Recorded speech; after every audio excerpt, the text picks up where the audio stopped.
Hello friends, मैं हूं अजीज। आप देख रहे हैं मूवी स्टॉक चैनल, जिस पर आज मैं रिव्यू करने वाला हूं Furiosa a mad max saga film को, जिसका मैं तो बहुत ही बेसब्री से वेट कर रहा था, क्योंकि मैड मैक्स के यूनिवर्स को लेकर जॉर्ज मिलर ने जितनी भी चीजें बना रखी है, चाहे बात इसकी पुरानी 4 फिल्मों की क्यों ना हो, जिसमें हर बार की तरह टाइमलाइन को लेकर के बहुत ही ज्यादा कंफ्यूजन होती है। इसके अलावा इस पर एक गेम भी डेवलप किया गया था जो कि काफी ज्यादा अंडररेटेड है, तो मैं आपको हाईली रिकमेंड करूंगा कि आप उस गेम को खेलो, जो कि ओपन वर्ल्ड गेम है। और उस गेम में आपको स्कॉटस नाम का कैरेक्टर देखने मिल जाएगा, जो कि इस फिल्म में भी है। और अगर उसके बारे में आपको थोड़ा बहुत बताऊं तो वो इमोर्टल जो का तीसरा बेटा है, जिसने वॉर बॉयज की आर्मी को लीड किया था। लेकिन खैर, उससे हटकर आपको पुरानी फिल्म के भी वही फ्यूरी रोड की बात कर रहा हूँ, तो कुछ कैरेक्टर्स नजर आएंगे, या फिर कहूँ अच्छे खासे कैरेक्टर्स, जिनकी पूरी लेगेसी का प्रॉपर एंड हमें उस फिल्म में बहुत ही अच्छी तरीके से दिखाया गया था, जो कि काफी ज्यादा फास्ट पेस और बहुत नहीं बल्कि काफी ज्यादा अमेजिंग विजुअल के ध्यान में रखकर बनाई गई थी, जिस पर मैं चाहता हूँ कि आपको एक पूरा डिटेल रिव्यू बना करके दूं कि वो फिल्म अपने फास्ट पेस के चलते ऑस्कर की कैटेगरी को विन कर 4 चांद लगाती ही है, और उसी के साथ साथ वो फिल्म कितनी ज्यादा ग्रेट थी उस पर भी बात करना बनता है। लेकिन खैर, क्या अब उस ट्रैक पर चलते हुए फिल्म के डायरेक्टर जॉर्ज मिलर ने फिर से उसी मैजिक को क्रिएट किया है या नहीं, तो उन सभी के बारे में बात करेंगे। लेकिन उससे पहले आ जाते हैं इस फिल्म की कहानी पर, जो कि यहाँ टाइटल से ही हमें ये बात बता देती है कि ये कहानी चार्लिस थेरॉन के कैरेक्टर फ्यूरियोसा पर फोकस करेगी, यानी कि उसकी ओरिजिन, जिसके बाद छोटे मोटे ग्लिम्स के साथ साथ बोल करके डिटेल प्रोवाइड की गई थी कि कैसे फ्यूरियोसा को बचपन में ही ग्रीनलैंड से हटा करके उसकी पूरी उम्मीदों को मार दिया गया था। लेकिन इन सब के पीछे उसका बदला क्या था और उसकी जर्नी क्या थी, उन सब पर तो फैंस का इंटरेस्ट बन ही गया था, क्योंकि ऑब्वियसली चार्लिस थेरॉन ने उस कैरेक्टर को लेकर जो भी कुछ हमें फिल्म में दिखाया था वो बिलीवेबल लगता है। और फिर क्या था, इस फिल्म को बनाने के लिए शायद से लग गए पूरे 10 साल, जिसमें कभी बात निकल कर आती थी कि डी एजिंग की टेक्नोलॉजी को यूज कर चार्लिस थेरॉन को ही इस फिल्म में रखा जाएगा। लेकिन बाद में बजट का ही हवाला देकर के ये बात कंफर्म कर दी गई कि वो इस रोल को प्ले नहीं करेगी, बल्कि उनके यंगर रोल को एनिया टेलर जॉय प्ले करेगी, जो कि नो डाउट बहुत ही अच्छी चॉइस है। लेकिन फिल्म देखने के बाद कुछ चीजें समझ आ गई है, जिसके बारे में इंट्रो के बाद में बात करेंगे। लेकिन हाँ, फ्यूरियोसा की ये जर्नी जो कि बदले के साथ साथ घर पर जाने की भी है, और अगर आपने फ्यूरी रोड फिल्म देख रखी है तो आपको पता होगा कि उस कैरेक्टर का भी एंड क्या हुआ था, आई मीन उसकी जर्नी का। तो ये फिल्म क्या उन सब पर अपना प्रॉपर बैलेंस बनाने में कामयाब होती भी है या नहीं, और इन सब के बीच फिल्म के विलन, वो भी इमोर्टल जो को साइड में कर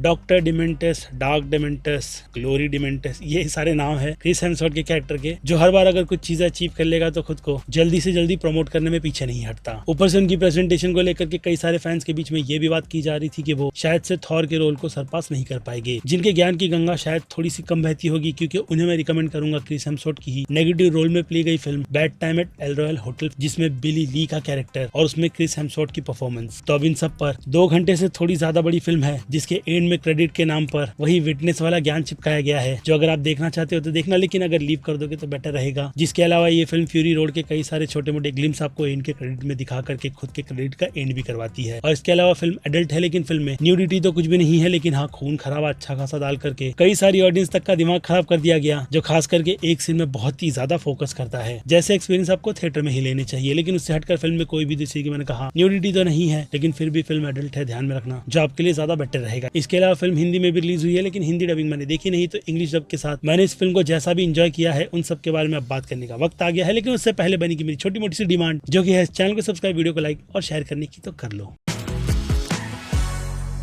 सो फ्रेंड्स, तो इंट्रो के पहले मैंने आपको बहुत ज्यादा कुछ बता दिया था, यानी कि फिल्म से भटक करके मैं कई सारी डिटेल्स के बारे में बात कर रहा था, क्योंकि एज अ फैन, जैसे कि मैंने कहा, मैंने इसके यूनिवर्स को बहुत ही अच्छी तरीके से फॉलो किया है। इसके अलावा इसकी प्रीक्वल कॉमिक बुक भी पढ़ी है, जो कि फ्यूरी रोड के पहले आती है, और ये फिल्म उस प्रीक्वल कॉमिक के भी पहले आती है, जिसके बाद एक गेम भी आता है, और उस बारे में डिस्कशन में कर चुका हूँ। लेकिन उससे हटकर इसके टाइमलाइन और ईयर में बिल्कुल भी ना फंसते हुए मैं आपको सिंपल कहूंगा कि ये फिल्म, अगर आप बाकी जितनी भी फिल्में नहीं देख रहे हो, तो उन्हें देखे बिना भी आप इस फिल्म को थिएटर में जाकर के देख सकते हो, क्योंकि उसके बाद ही जाकर के फ्यूरी रोड जैसी फिल्म सेट होगी। लेकिन उसके पहले प्रीक्वल कॉमिक है। और इसके अलावा हाँ, बुलेट फार्मर के एक कैरेक्टर को इस फिल्म में देख करके मैं सरप्राइज हो गया था, क्योंकि उनकी डेथ आई थिंक 2019 में ही हो गई थी, लेकिन वो फिल्म में आपको जीते जागते नजर आएंगे। और हाँ, बाकी पुराने कैरेक्टर्स भी, जिनसे हटकर अब सीधे सीधे फिल्म की बात की जाए, तो भाई साहब, इस काफी अमेजिंग सी ओरिजिन को डायरेक्टर ने अच्छा खासा नहीं बल्कि राइटर्स के साथ में बैठ करके बहुत अच्छा खासा टाइम दे करके लिखा है, ताकि ये फिल्म फ्यूरियोसा की ओरिजिन, वो भी मैड मैक्स के यूनिवर्स में, बिल्कुल भी अनजस्टिफाई कर ना बताए, क्योंकि बदले का नशा होता ही ऐसा है, जो जब तक ना उतरे तो उसकी लत नहीं छूटती। तो वही चीज फ्यूरियोसा के साथ भी होगी, जिन सब की जर्नी को ये फिल्म बहुत ही अच्छी तरीके से कैरी करते हुए, अगर इस पूरी सीरीज में किस कैरेक्टर को सबसे ज्यादा महान बनाएगी, तो वो नाम है क्रिस हेम्सवर्थ के कैरेक्टर डिमेंटस का, आई मीन डॉक्टर डिमेंटस, डार्क डिमेंटस, जो भी कह लो। इस कैरेक्टर ने अपनी स्क्रीन प्रेजेंस से ये बात तो क्लियरली हमारे दिमाग में डाल दी है कि क्रिस हेम्सवर्थ को थॉर से हट करके ऐसे कैरेक्टर रोल प्ले करने चाहिए, या फिर कहूँ काफी ज्यादा प्ले करने चाहिए, खास करके नेगेटिव रोल, जिनमें अब तक तो वो मुझे बिल्कुल भी डिसअपॉइंट करते हुए नजर नहीं आते, क्योंकि ये कैरेक्टर, जैसे कि मैंने कहा, मैड मैक्स के यूनिवर्स में इमोर्टल जो के बाद एक ऐसा आइकॉनिक कैरेक्टर बन जाएगा जिसे आप लोग याद रखोगे। और हाँ, उसके अलावा जो डर अगर आपके दिमाग में बैठा हुआ है कि इमोर्टल जो को कहीं ना कहीं पूरी तरीके से साइडलाइन कर देगा, तो जी नहीं, वैसा भी नहीं होगा, क्योंकि इस कैरेक्टर ने अपनी लेगेसी बनाते हुए, वो कहते हैं ना कि खुद को कितना ज्यादा हरामी दिखाना है, वो दिखाने की कोशिश की है। ऊपर से इस कैरेक्टर की लालच, और जब भी विक्टिम कार्ड खेलने की बात आए तो उसमें भी ये कैरेक्टर फिर से कहूंगा कि कमाल ही करता है, जिसके बोलने का अंदाज मुझे बहुत पसंद आया। ऊपर से कैरेक्टर या फिर कहूँ क्रिस हेम्सवर्थ शुरुआत से ही इस पूरी फिल्म में मुझे कहीं भी थॉर जैसे नहीं लग रहे थे। ऊपर से उसके कैरेक्टर पर लाल रंग को भी लेकर के जो अच्छी सी डिटेल दी गई है, वो तो आपको फिल्म देख करके पता चल जाएगी, जो कि इस अमेजिंग से विजुअल वाली फिल्म को इन सारे अच्छे से कैरेक्टर्स और बहुत ही तगड़ी वर्ल्ड बिल्डिंग के साथ एक अच्छी फिल्म बना करके खड़ी कर देती है। जिसे अगर कंपैरिजन के हिसाब से देखा जाए तो फ्यूरी रोड एक काफी फास्ट पेस की फिल्म थी, और इस बार यहाँ पर फिल्म में वर्ल्ड बिल्डिंग के साथ साथ कैरेक्टर्स की ओरिजिन भी दिखानी थी। तो उसी पर यह फिल्म कहानी के पात्रों से इतने अच्छे से खेलती है कि ये फिल्म फ्यूरियोसा के कैरेक्टर का काफी तगड़ा बैलेंस बना देती है। इतना कि एना टेलर जॉय यंग फ्यूरियोसा का जो रोल इस फिल्म में बच्ची प्ले कर रही है, वो भी 40 से 45 मिनट तक उसे साइडलाइन नहीं कर पाती, जो बचपन में देखने में डेफिनेटली एना टेलर जॉय ही लगती है। लेकिन बड़ी होने के बाद एना टेलर जॉय को जब मैं इस फिल्म में देख रहा था तो वो सिंपल सी मुझे कॉस्प्ले करती हुई नजर आ रही थी, जो मुझे एक्शन स्टार तो किसी भी एंगल से नजर नहीं आती, क्योंकि वो पर्सनालिटी ऑलरेडी चार्लिज थेरॉन ने फ्यूरी रोड में बिल्ड कर ली थी, जिन पर जो पहले बात निकल कर आई थी कि डीएजिंग के चलते इस फिल्म में उन्हें निकाला गया है। तो अब इस फिल्म को देख करके मुझे दिल से बुरा लग रहा है कि ये रोल चार्लिज थेरॉन को ही प्ले करने देना चाहिए था, जो कि डेफिनेटली आप भी देख करके कहोगे, क्योंकि इंटरवल के बाद भाई एना टेलर जॉय की एंट्री है। ऐसे में जो भी दुख दर्द पीड़ा वाला पूरा पार्ट था, वो तो यंग फ्यूरियोसा ने ही झेल लिया, जिसके यहाँ बचपन के पार्ट में उसके माँ के कैरेक्टर का रोल वाली एक्ट्रेस भी आपको पसंद आएगी। इसके अलावा क्रिस हेम्सवर्थ ने अपनी वाइफ को जिस तरीके से जेम्स गन की तरह चिपका रखा है, वो आपको इस यूनिवर्स में कहीं छोटा सा टीज देकर जनरल विविलेनी के रोल में नजर आ जाती है, यानी हाँ, उसकी यंगर रोल को क्रिस हेम्सवर्थ की वाइफ ने प्ले किया है। उसके बाद ये एक्ट्रेस आगे जाकर के मुझे जब भी स्क्रीन पर नजर आ रही थी वो इरिटेट ही कर रही थी, क्योंकि उन्हें लेकर के सीधे कैरेक्टर को स्विच कर दिया गया, जो बाद में फिल्म में कहां पर थी वो आप मुझे कमेंट में लिखकर बताना। और फिर फ्यूरी रोड से जॉश हेलमेट नाम के एक्टर भी आपको इस फिल्म में नजर आ रहे होंगे, जिन्हें देख करके आपको घबराना नहीं बल्कि कंफ्यूज भी नहीं होना चाहिए, क्योंकि ये दूसरा कैरेक्टर वो प्ले कर रहे हैं, जिनके मेकअप के चलते वो फिल्म में वो थोड़े अलग लग रहे थे। यहाँ पर वो स्कॉटस नाम के आइकॉनिक कैरेक्टर का रोल प्ले कर रहे हैं, जो कि गेम के यूनिवर्स का मेन विलन है, और हाँ, इमोर्टल जो का तीसरा बेटा भी। इसके अलावा बड़े बेटे का तो कहीं पर भी अता पता नहीं था, क्योंकि उनकी डेथ रियल लाइफ में हो चुकी थी, इसलिए रेस्ट इन पीस। लेकिन हाँ, रिक्टस नाम का जायंट मॉन्स्टर आपको इस फिल्म में नजर आ जाएगा, लेकिन इन सबको करने के लिए फिलहाल तो फिल्म में ज्यादा कुछ नहीं था, जिन सब पर इस यूनिवर्स ने पहले ही फ्यूरी रोड में सब कुछ डेवलप कर दिया था। लेकिन इसके अलावा मेरी आंखें निकोलस हल्ट के कैरेक्टर नुक्स को भी ढूंढ रही थी, यानी कि वॉर बॉयज के एक ऐसे मेंबर को जिसकी ओरिजिन कॉमिक बुक में काफी अमेजिंग है। लेकिन खैर, यहाँ पर इस कैरेक्टर की ओरिजिन को बिल्कुल भी भाव नहीं दिया गया, जो कि मुझे लगता है कि मिलना चाहिए था, लेकिन अब मेकर्स ने उसे बिल्कुल भी ना डिसाइड करते हुए इस अच्छी सी फिल्म को जितना ज्यादा खूबसूरत बनाया है, उसमें कई सारी कमी भी है, जो कि मुझे फ्यूरी रोड में नजर नहीं आती। लेकिन यहाँ पर आपको वो चीज डेफिनेटली फिल्म देखते हुए नजर आएगी, खास करके ग्रीन स्क्रीन और सीजीआई जैसी चीजें वॉर बैटल में बहुत ही अच्छी तरीके से नजर आती है, जो कि अगेन कहूंगा कि फ्यूरी रोड में पूरी तरीके से विजुअल ट्रीट के चलते बिल्कुल भी नजर नहीं आती। ऊपर से वो फिल्म 3D में इतनी ज्यादा खूबसूरत लग रही थी, जो कि ये फिल्म भी शायद से अगर 3D में होती तो उसी लेवल की थी। लेकिन खैर, वैसे काफी सारे सीन्स अगर आपका ध्यान केंद्रित कर ले तो यहाँ पर छोटा सा प्रॉब्लम तो निकल कर आता है, लेकिन उन पर कई सारे लोग ध्यान नहीं देंगे। लेकिन अगर मैंने वो चीज बता दी है तो आपका ध्यान अब उन चीजों पर रहेगा। बाकी इससे हटकर एना टेलर जॉय मुझे इस फिल्म में उतनी भी ज्यादा कन्विंसिंग नहीं लगी, जिन्हें लेकर के मैंने काफी बड़ी उम्मीद लगा रखी थी। लेकिन खैर, फिल्म देख करके अब उनका कैरेक्टर मुझे ओके सही लगा। बाकी उसके अलावा फिल्म में जितने भी एक्टर्स दिखाए गए हैं, हर एक की परफॉर्मेंस कैरेक्टर्स के हिसाब से अच्छी है। और हाँ, ये पूरी की पूरी फिल्म भी, जो कि अपने 2 घंटे से भी ज्यादा रन टाइम के साथ मुझे तो डेफिनेटली जरा सा भी बोर नहीं करती, और ना ही कंटेंट लवर के साथ ऐसा करेगी जो इस तरीके के कंटेंट पर बहुत ही ज्यादा प्यार निछावर करते हैं। क्योंकि जॉर्ज मिलर की लेगेसी मैड मैक्स के यूनिवर्स को लेकर के बहुत ज्यादा लॉयल रही है, इतनी कि वो अपने इस यूनिवर्स में फास्ट एंड फ्यूरियस जैसी चीजें नहीं करते, जिसमें उन्होंने रियलिज्म को पकड़ करके एक्शन को जितना हो सके उतना ज्यादा रियल रखा है। और यहाँ पर भी ये फिल्म उसी फॉर्मूले पर आगे बढ़ रही है। लेकिन जॉर्ज मिलर के इस विजन में वो कहीं ना कहीं तो फ्यूरी रोड के लेवल को टच नहीं कर पाए, बट उन्होंने इसी यूनिवर्स में एक अच्छी स्टोरी प्रिपेयर करके दी है, जो फ्यूरी रोड से बहुत ही ज्यादा नई थी, लेकिन अब उस लेवल की नहीं। लेकिन फिर भी जैसे कि मैंने कहा, फैंस इसे देख करके बहुत ज्यादा खुश हो गए, जिसमें इस फिल्म ने हर एक कैरेक्टर का बैलेंस उनकी आगे की स्टोरीज को ध्यान में रखकर बनाया है। ऊपर से डिमेंटिस के कैरेक्टर का लेकर के जो अंत था, वो जो मैंने गेम के यूनिवर्स में पढ़ा है, यहाँ पर उसे ऐसा रख दिया गया कि हाँ, उसमें सस्पेंस तो बना ही रहेगा। बाकी फिल्म के अमेजिंग से विजुअल्स के साथ साथ शानदार सा बीजीएम मेरे कानों को तो बहुत ही ज्यादा सुकून दे रहा था, जिसे देखने के बाद मैं आपको हाईली रिकमेंड करूंगा कि आप इस 2D फिल्म को IMAX फॉर्मेट में जाकर के देखोगे तो और भी काफी ज्यादा खुश होगे, क्योंकि अगेन साउंड क्वालिटी और विजुअल्स ऐसी फिल्मों के बार बार देखने नहीं मिलते। बाकी फिल्म के डायरेक्शन को लेकर के जितनी ज्यादा तारीफ करो उतना कम है, यानी अब इनसे सीधे हटकर आ जाए फिल्म की रेटिंग्स पर, तो एक्शन के लिए नो डाउट ये फिल्म 5 में से 4 स्टार डिजर्व करती है, जो कि हाँ, फ्यूरी रोड के मुकाबले में उतने भी ज्यादा है नहीं, लेकिन फिर भी सेटिस्फाई से एक्शन बहुत ही अच्छी स्टोरी टेलिंग के साथ आगे बढ़ते हैं। उसके बाद बात करें कॉमेडी की, तो आपको उसका भी फ्लेवर इस फिल्म में देखने के लिए मिल जाएगा, जिन्हें ध्यान में रखकर कॉमेडी की इस कैटेगरी में मैं इस फिल्म को 5 में से 3 स्टार की रेटिंग दूंगा। और बात रही ड्रामा ड्रामा की, तो शुरुआत से ही मैं इस फिल्म की कहानी को लेकर के जो इतनी बातें आपके सामने कर रहा हूँ, तो विजुअल इन सबको अगर ऐड कर दिया जाए तो ये फिल्म ड्रामा की इस कैटेगरी में हंसते हंसते 5 में से 3.5 स्टार ले जाएगी। जिसके बाद आ जाए फिल्म के सस्पेंस पर, तो सस्पेंस जैसी चीजें डाई हार्ड फैंस के लिए तो नहीं है, और हाँ उन लोगों के लिए भी नहीं जिन्होंने फ्यूरी रोड फिल्म देख रखी है। तो उस हिसाब से सस्पेंस मेरी नजर में 5 में से 1 स्टार से ज्यादा की रेटिंग डिजर्व नहीं करेगा। उसके बाद बात की जाए फिल्म के हॉरर थ्रिल की, तो फिल्म में हॉरर के हिसाब से कुछ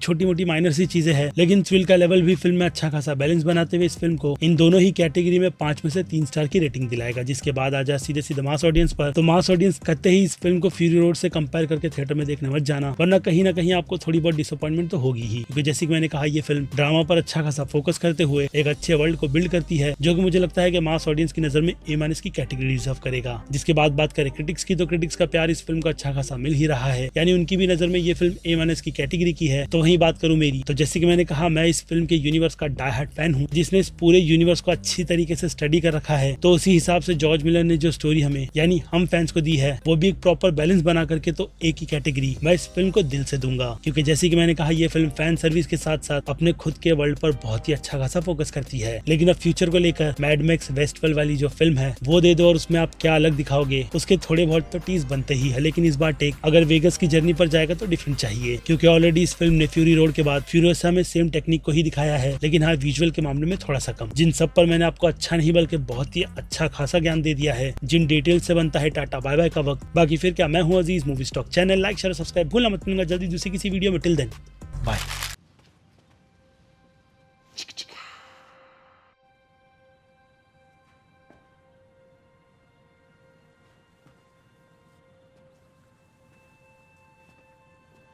You're still here.